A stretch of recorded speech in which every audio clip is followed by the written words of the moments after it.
ঠান্ডা মাথায় আজকে রাতের বেলা চিন্তা করবা যে আল্লাহ পাক তোমাকে কি জন্য দুনিয়ায় পাঠিয়েছেন। একটু চিন্তা করবা, 1 মিনিট একটু চিন্তা করবা যে তুমি পৃথিবীতে নাই, তুমি পৃথিবীতে নাই, তুমি মারা গেছো। চিন্তা করবা তুমি মারা গেছো। এরপর চিন্তা করবা তুমি যে মারা গেছো পৃথিবীর কারো কোনো সমস্যা হচ্ছে কিনা।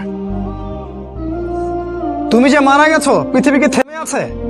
তোমার পরিবার থেমে থাকবে? তোমার শিক্ষা, তোমার বন্ধু বান্ধব, তোমার আত্মীয় স্বজন কেউ থেমে থাকবে? কেউ থেমে থাকবে না।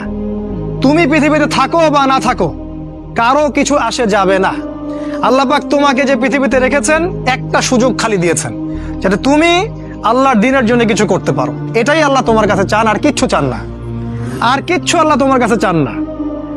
আল্লাহ চান তুমি একজন ভালো মানুষ হও, ভালো মুসলিম হও এবং দ্বীনের জন্য কিছু খেদমত করে পৃথিবী থেকে বিদায় নাও। এই দিন তুমি ছাড়াও বিজয়ী হবে ইনশাআল্লাহ। তুমি থাকো বা না থাকো এই দিন কিন্তু বিজয়ী হবেই। হয় তোমাকে নিয়ে হবে অথবা তোমাকে ছাড়াই হবে। জীবনের উদ্দেশ্য ফিক্স করো। জীবনের উদ্দেশ্য একটাই, জান্নাত। জান্নাত পাওয়ার জন্য যা করা দরকার তাই করতে হবে। কোরআন হাদিস মেনে চলা থেকে শুরু করে আমল করা, আদব আখলাক সবকিছু এর মধ্যে চলে আসবে ইনশাআল্লাহ। আল্লাহ পাক তোমাকে পথ দেখাবেন। আগে তুমি জীবনের উদ্দেশ্য ফিক্স করো। একটা কথা বলি, সবাই তোমাদেরকে বলবে জীবনে সফল হতে হবে। অনেক কথা আমি বলছি আমার ব্যক্তিগত অভিজ্ঞতা থেকেই বলছি।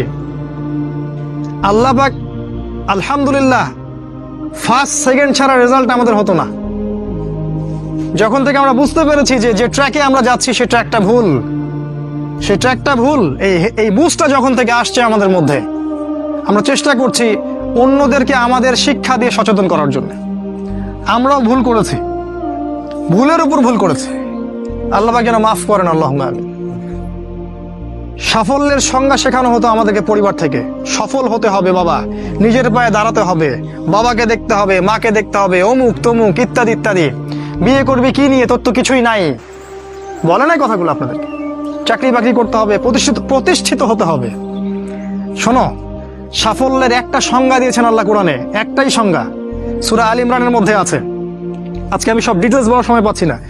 সূরা আল ইমরানের মধ্যে আছে কুল্লু নাফসিন যায়িকাতুল মাউত, প্রত্যেকটা নফস মারা যাবে এবং কিয়ামতের মাঠে তাদের পুরোপুরি প্রতিদান তাদেরকে দেয়া হবে। এখানে আল্লাহ সাফল্যের সংজ্ঞা দিয়েছেন, ফামান যুহজিহা আনিন নার ওয়া উদখিলাল জান্নাহ ফাকাদ ফাজ। ওই দিন কিয়ামতের মাঠে যাকে জাহান্নাম থেকে বাঁচানো হবে আর জান্নাতে প্রবেশ করানো হবে, ফাকাদ ফাজা, এই ব্যক্তি হচ্ছে সফল। সাফল্যের সংজ্ঞা কোথায় পাইলেন? যদি আমরা জাহান্নাম থেকে বাঁচতে পারি প্রত্যেক ব্যক্তি এবং জান্নাতে যেতে পারি সেই সফল, এছাড়া কেউই সফল না।